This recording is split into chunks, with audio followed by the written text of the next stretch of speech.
You've been accused of dodging a £40,000 tax bill on your new home on the south coast. You said it was your main home, while also claiming your constituency home in Ashton was your main home for other purposes. Do you just want to clear this up? What's going on? Yeah, first of all, Beth, it's been quite a distressing time for my family. I have a court order that was in place around confidentiality regarding my son, my family and my divorce proceedings that happened in 2023, and therefore wasn't able to give a full account of the circumstances of our complex living arrangements.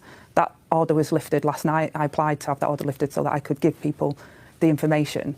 In 2020, my son had an award, and a trust was set up by the court to deal with his finances as part of that award with a legal trustee.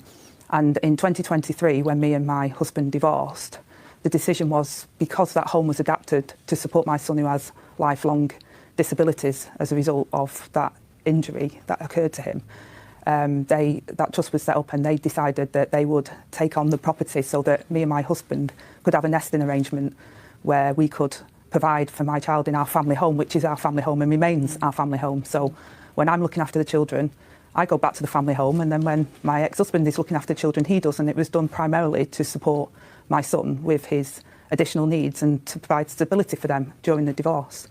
And that was the arrangement that we put in place.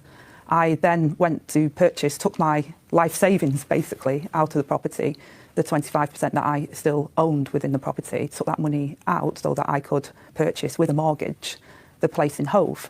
And I took, advice on that, and I relied on that legal advice that I received that said that I was liable to pay the standard stamp duty. Subsequently to that, with all of the media reports that have been coming out, I took expert counsel advice on all of my affairs to ensure that everything was done proper.